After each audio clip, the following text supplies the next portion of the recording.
तो चेल्सी ने मारे 2 गोल लास्ट मोमेंट पे और उसी मैच की और बहुत सारी चीजों की बात करनी है हमें इस एपिसोड में। Let's begin.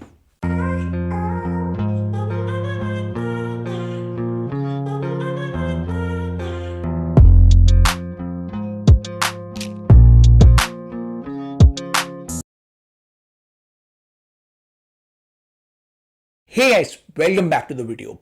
बहुत सारी धमाकेदार मैचेस हो गई मिड वीक में और सबसे धमाकेदार मैच हुआ था कल, जहां पे चेल्सी ने लास्ट के 2 मिनट में गोल करके मैनचेस्टर यूनाइटेड को हराया और उसी की बात हम करेंगे। उसी से इस एपिसोड की शुरुआत करेंगे और कुछ मैचेस की बात करते हैं और फिर जो आने वाले फिक्चर्स हैं उनकी बात करते हैं, क्योंकि अब फिक्चर्स आ रहे हैं फटाफट। तो सबसे पहले इस एपिसोड में हम बात करने वाले हैं कल के धमाकेदार एल क्लासिको की, लूजर क्लासिको जिसे बोलते हैं, कि भाई दो टीम्स जिनकी कोई स्ट्रेटेजी नहीं है, जो बहुत गंदा खेल रही हैं, उनके बीच में मैच हुआ था। एक टाइम पे ब्लॉकबस्टर मैच जो कि माना जाता था, चेल्सी वर्सेस मैनचेस्टर यूनाइटेड। आज उसकी वैल्यू इतनी नहीं है, बट फिर भी कह सकते हो आप कि इवेंचुअली वो दोनों बड़ी टीम्स तो हैं ही और उनके बीच में कोई भी मैच होता है तो वो इंटरेस्टिंग होता है। तो क्या हुआ इस मैच में? बहुत ही मजेदार मैच हुआ। एज एक्सपेक्टेड, लोगों ने एक्सपेक्ट किया था कि ये मैच में गोल्स होंगे, एंड टू एंड होगा और डिफेंस पुअर होगा, मिडफील्ड पुअर होगी, और वो इस मैच में हुआ। मिडफील्ड नॉन एग्जिस्टेंट थी दोनों टीम्स की, जिसकी वजह से एंड टू एंड बॉल जा रही थी और चांसेस बन रहे थे। चेल्सी ने ज्यादा चांसेस बनाई। वो पहले के 20 मिनट की अगर बात करें तो वो ज्यादा अच्छा खेले। उन्होंने 2 गोल भी कर दिए। कॉनर गैलेगर ने गोल किया, फिर चेल्सी को पेनल्टी मिल गई और ऐसा लग रहा था मैनचेस्टर यूनाइटेड कंप्लीटली खत्म हो गई है और बिल्कुल ही बेकार हो गई है। पहले 20 मिनट में मैनचेस्टर यूनाइटेड ने कुछ नहीं किया और वो दबी दबी होके खेल रही थी। उसके बाद सेम ओल्ड चेल्सी जो हर मैच में दिखती है, वही इस मैच में दिखी, जहां पे उन्होंने फिर गोल खा दिए और मैनचेस्टर यूनाइटेड की मैच में वापसी कर दी। फर्स्ट हाफ से पहले ही 2 गोल खा भी दिए उन्होंने, जिसमें बहुत भयंकर इंडिविजुअल मिस्टेक्स हुई और इन इंडिविजुअल मिस्टेक्स की वजह से चेल्सी ने मैनचेस्टर यूनाइटेड का पूरा, मतलब कहते हैं ना, जिसे गेट खोल दिया उनको वापसी का। वापसी हो गई मैनचेस्टर यूनाइटेड की और मैनचेस्टर यूनाइटेड थोड़ा ठीक ठाक खेलने लगी। दूसरा हाफ सुपर डल गया, जहां पे सडनली चेल्सी की जो मार्किंग है, जो बेकार घटिया मार्किंग की वजह से मैनचेस्टर यूनाइटेड को मौका मिला, उन्होंने गोल कर दिया और 3-2 की बढ़त ले ली और ऐसा लगने लगा कि चेल्सी अब ये मैच हार जाएगी। रिसेंट में चेल्सी ने 2-0 की लीड्स को खोया है और वो कई सारे मैच ड्रॉ किए हैं और कई मैच हारते हारते बची है।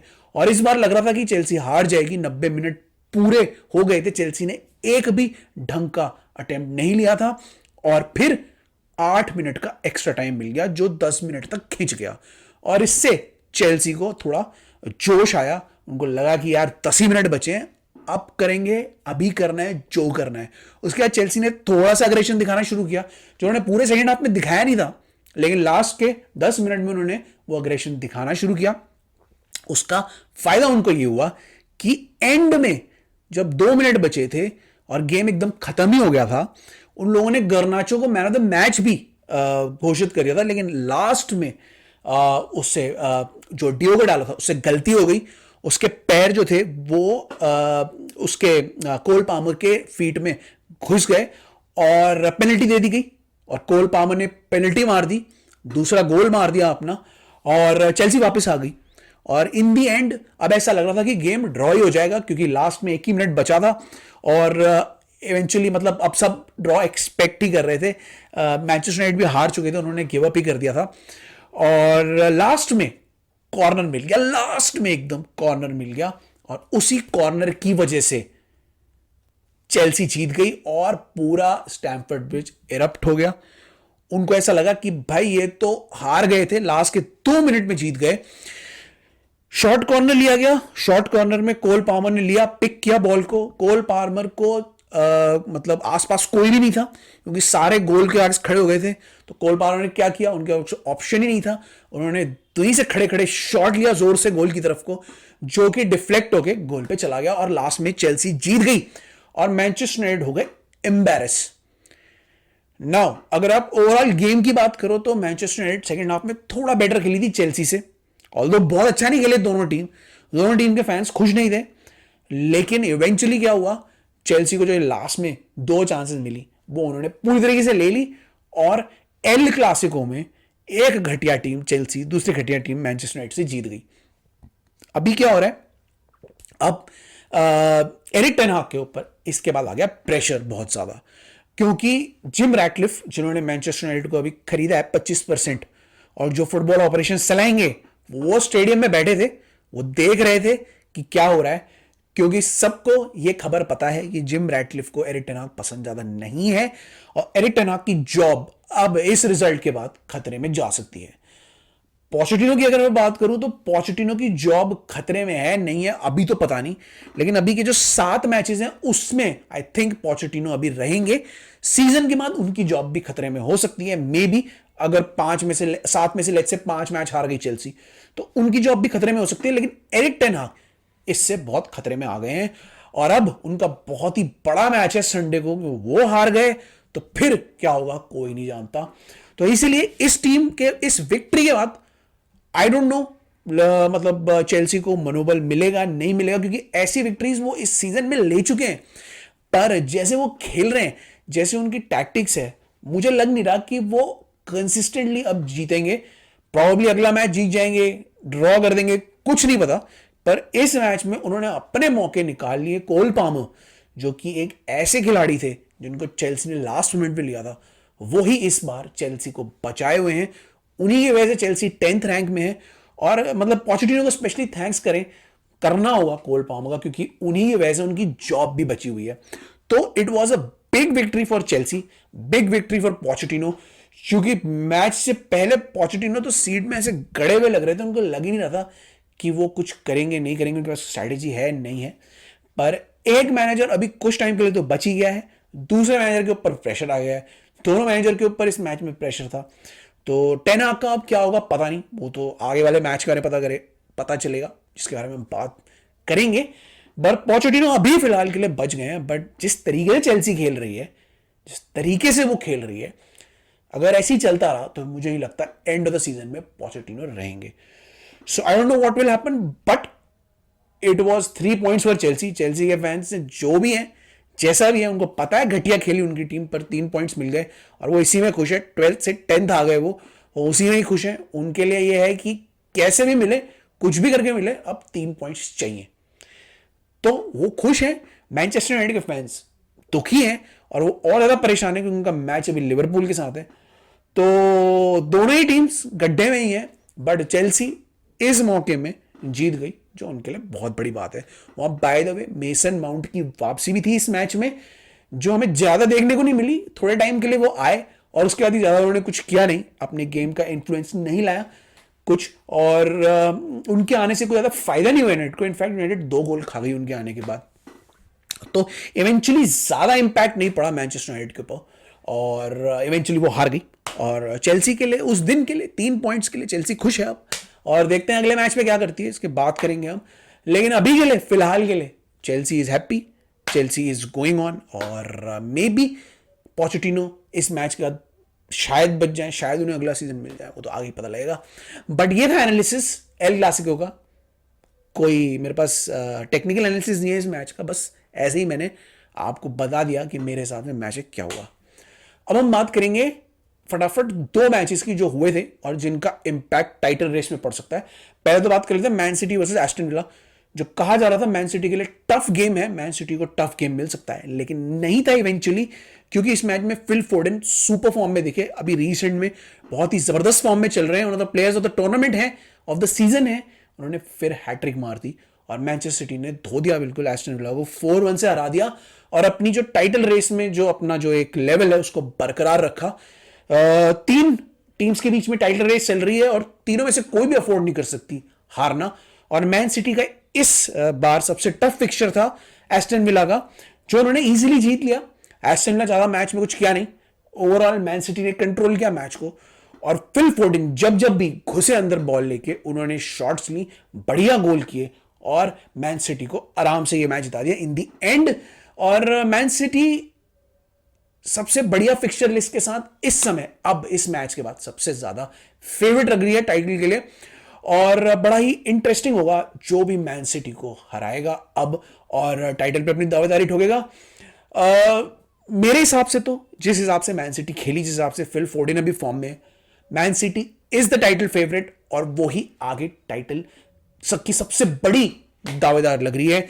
इस मैच में ज्यादा कुछ बोलूंगा नहीं क्योंकि एस्टन विला की तरफ से ज्यादा कुछ टैक्टिक्स आई नहीं, ज्यादा कुछ अटैक हुए नहीं। एक ही थोड़ा डिसेंट अटैक उन्होंने किया था जिसको उन्होंने गोल में कन्वर्ट कर दिया। उसके अलावा कोई ऐसे खास अटैक नहीं किया एस्टन विला ने और बहुत ही ऑर्डिनरी टीम लगी।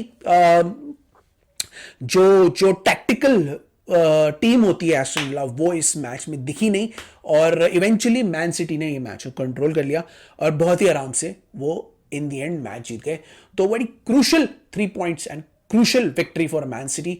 और लेट्स सी अब क्या होगा क्योंकि आर्सेनल और लिवरपूल भी अपने अपने मैचेस जीत गए। लिवरपूल के पास कमबैक विक्ट्री की। लिवरपूल बहुत अच्छा तो नहीं खेल रहे थे बट किसी तरीके से उन्होंने कमबैक कर लिया जो इस सीजन में पूरे सीजन में उन्होंने किया है कि पहले वो गोल भी खा जाते हैं फिर कमबैक कर लेते हैं। और इन दी एंड लिवरपूल के लिए भी 3 पॉइंट जरूरी है, टाइटल रेस में उन्हें रहना है। तो उस सेंस में उनके लिए विक्ट्री अच्छी ही थी। परफेक्ट तो नहीं थी परफॉर्मेंस लेकिन जीत गए और जीत के 3 पॉइंट्स ले लिए और अपने आप को सिटी और आर्सेनल के करीब रखा हुआ है। तो क्रूशियल विक्ट्रीज हैं। ये ऐसा पार्ट ऑफ द सीजन है कि इसमें परफेक्ट मैचेस नहीं जाएंगे लेकिन बस आपको जीतना होता है किसी तरीके से। किसी बंदे को आना होता है, गोल करना होता है और आपको जीतना होता है। चाहे आप 1 गोल से जीतो चाहे 2 गोल से जीतो, कोई फर्क नहीं पड़ता। और लिवरपूल को इस समय कोई फर्क नहीं पड़ रहा। सबको पता है इस मैच में उन्होंने कुछ खास नहीं खेला। सब जानते हैं कि लिवरपूल ने बहुत ही ऑर्डिनरी परफॉर्मेंस दिखाई लेकिन जीत गए इन दी एंड और वही उनके लिए मायने रखता है। इन दी एंड उनके कोई भी प्लेयर आता है, स्पेशली अभी मैकएलिस्टर बहुत अच्छी फॉर्म में चल रहे हैं और उनके जो गोल है उन्होंने लिवरपूल को जिता दिया और लिवरपूल को बस बराबरी में रख दिया है। आर्सेनल और मैन सिटी के 7 मैच बचे। मुझे ऐसा लग रहा है बहुत ही टफ कॉन्टेस्ट होने वाला है, एंड तक जाने वाला है प्रीमियर लीग का टाइटल और मजा आएगा देखने में हर मैच को इन 3 टीम्स के। तो लिवरपूल जीत गई और अब 2 दिन का ब्रेक एंजॉय करेगी। उसके बाद उनका बहुत जबरदस्त मैच होने वाला है, उसकी हम बात करेंगे। और अब उन्होंने टाइटल रेस में अपना भी लेवल को बरकरार रखा है। इसके अलावा उनके जो तीसरे टाइटल कंटेंडर है वो भी जीत गए।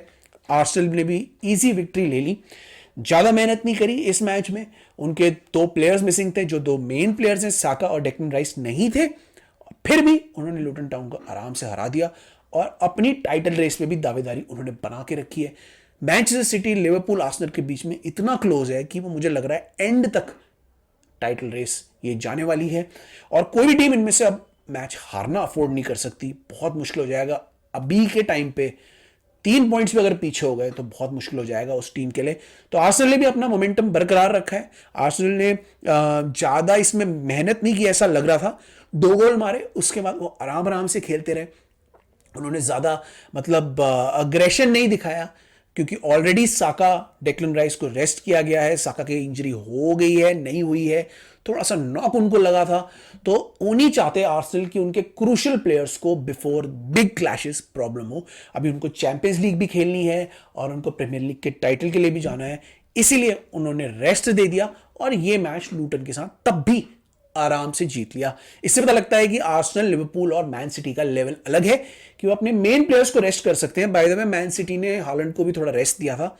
मेन प्लेयर्स को भी रेस्ट करके वो जीत सकते हैं। उनके पास बहुत अच्छी टीम है, बहुत अच्छे प्लेयर्स हैं और बस उनको ये करना है कि मैचेस अपने जीतने, चाहे कैसे भी जीतें। तो आर्सेनल, लिवरपूल, मैन सिटी सब जीत गए और उन्होंने अपना विनिंग मोमेंटम बरकरार रखा। तो ये थे इंपॉर्टेंट मैचेस और उनके हाइलाइट्स, उनके थोड़े से रिव्यू। अब वीकेंड में भी बहुत सारे मैचेस हैं लेकिन मैं बात करने वाला हूं जो हाईलाइट मैच होने वाला है और आर्सेनल के मैच की मैं बात करूंगा। आर्सेनल का भी बहुत क्रूशियल मैच है, आर्सेनल वर्सेस ब्राइटन। ब्राइटन एक ऐसी टीम है जो किसी को भी हरा सकती है और आर्सेनल को प्रॉब्लम दे सकती है। ऑल्दो आर्सेनल अभी इतनी अच्छी फॉर्म में है, उनके प्लेयर्स अभी अच्छे मैच्योर हो गए हैं, मुझे लग रहा है इवेंचुअली आर्सेनल जीत जाएगी। बट उन्हें ब्राइटन को लाइटली नहीं लेना होगा क्योंकि ब्राइटन एक ऐसी टीम है जो अपनी गलतियां अगर आर्सेनल ने कुछ करी तो उस पर कैपिटलाइज कर सकती है। बट ओवरऑल डिफेंस में, मिडफील्ड में और अटैक में Arsenal is a better team और आई थिंक आर्सेनल ब्राइटन को हराई देगी। मेरा प्रिडिक्शन तो यही है कि आर्सेनल जीतेगी but I still give 20% chance to Brighton. क्योंकि ब्राइटन डिजर्बी के अंदर अच्छी टीम है, अटैक स्पेशली बहुत अच्छा करती है। पुअर जो है उनका डिफेंस है और उसी का फायदा आर्सेनल उठा सकती है, और लेकिन अटैक में बहुत अच्छी है और वो फायदा उठा सकते हैं। तो प्रॉब्ली ब्राइटन गोल कर सकती है, but in the and Arsenal को गेम्स मैनेज करना आता है और वो आई थिंक इस गेम को भी मैनेज कर लेगी और जीत जाएगी। तो उनके लिए बहुत ही क्रूशल टाई है ब्राइटन के साथ, और उनके जो एक और अपोनेंट है उनका भी बहुत बड़ा टाई है जो उनके लिए भी क्रूशल हो सकता है। अभी मैं बात करने वाला हूं जो इस वीकेंड का जो मेन मैच है, मैनचेस्टर यूनाइटेड वर्सेस लिवरपूल, उसकी, क्योंकि इस मैच में लिवरपूल के लिए बहुत बड़ी सिग्निफिकेंस है। अगर मैनचेस्टर यूनाइटेड ने लिवरपूल को किसी तरीके से इस मैच में हरा दिया तो लिवरपूल 2 या 3 पॉइंट पीछे हो जाएगी और टाइटल रेस में ये बहुत बड़ा गैप हो सकता है। इसीलिए लिवरपूल को ये मैच जीतना जरूरी है। In terms of team, Liverpool के पास बेटर टीम है, they are expected to win. Manchester United अभी अच्छी टीम नहीं है, गंदा खेलती है, लेकिन लिवरपूल उनके ट्रेडिशनल राइवल हैं जिनके साथ वो हमेशा अच्छा खेलती है। तो technically Liverpool should win, but इस मैच में कुछ भी हो सकता है। अगर, क्योंकि मैनचेस्टर यूनाइटेड के होम ग्राउंड में भी है तो उनका सपोर्ट तो रहेगा ही। तो लिवरपूल को इन सब चीजों का ध्यान रखना है और इस मैच को ढंग से अप्रोच करना है। Man to man Liverpool is better. Man to man अगर आप देखो तो Liverpool is suppose to win. मतलब अगर मैनचेस्टर यूनाइटेड एक गोल करती भी है तो Liverpool is expected to win 3-1। जैसे कह लूं मैं, कोई भी मैनचेस्टर यूनाइटेड को इस मैच में चांस नहीं देगा। बट अगर मैनचेस्टर यूनाइटेड ने इंपॉसिबल कर दिया तो सिटी और आर्सेनल को बहुत फायदा होगा, क्योंकि उनका एक डायरेक्ट राइवल 3 पॉइंट पीछे हो जाएगा। तो बहुत ही क्रूशल गेम है, बहुत ही बड़ा गेम है, स्पेशली फॉर लिवरपूल। यूनाइटेड के लिए भी बड़ा गेम है इन द सेंस कि उनके राइवल्स हैं, बट वो किसी टाइटल रेस में नहीं है, वो टॉप 4 से भी अब पीछे हो चुके हैं। तो मुझे नहीं लगता मैनचेस्टर यूनाइटेड के लिए इतना बड़ा गेम है ये, और लिवरपूल के लिए ज्यादा बड़े कॉन्सिक्वेंसेज हैं इसमें।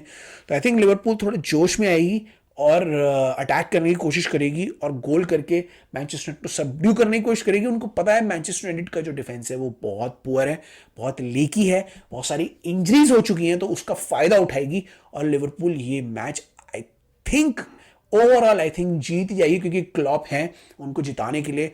और अगर मैनचेस्टर यूनाइटेड ने पहला गोल मार भी दिया तो आई थिंक लिवरपूल में वो क्षमता है कि वो कम बैक कर लेगी। तो मेरे हिसाब से तो लिवरपूल ही जीतेगी, बट मैनचेस्टर यूनाइटेड क्योंकि ट्रेडिशनल राइवल्स के साथ थोड़ा ठीक खेलती है, तो अगर गार्नाचो फॉर्म में आ गए उस टाइम, या फिर जैसा एंटनी लास्ट मैच में खेले थे वो फॉर्म में आ गए, तो मे बी मैनचेस्टर यूनाइटेड को चांस है। But I still give an edge to Liverpool. Liverpool 90-10 है, लिवरपूल का पलड़ा भारी है। और 3-1 स्कोर लाइन में प्रिडिक्ट करूंगा। मैनचेस्टर यूनाइटेड गोल जरूर मारेगी क्योंकि लिवरपूल का डिफेंस भी इतना अच्छा नहीं है इस बार, but in the end I think Liverpool जीत जाएगी और ये रेस मुझे लग रहा है एंड तक बरकरार रहने वाली है। तो let's see what happens in the match. बहुत ही बड़ा मैच है, बहुत ही क्रूशियल मैच है और मजा आएगा इस मैच को देखने में। मैं बाकी मैचेस का प्रीव्यू नहीं कर रहा हूं, अब सीधा रिव्यू ही करूंगा। और कुछ न्यूज़ भी आई है वो भी मैं अगले एपिसोड से लेके आऊंगा। बाय द वे हमारे चैनल में अभी स्टोरीज वाले वीडियो और शॉर्ट्स भी आने वाले हैं, so do keep an I on that. और हमें इंस्टाग्राम और ट्विटर पे फॉलो करना ना भूलें, जहां पे हम आपको न्यूज़ एंड व्यूज़ अपडेट करते रहते हैं।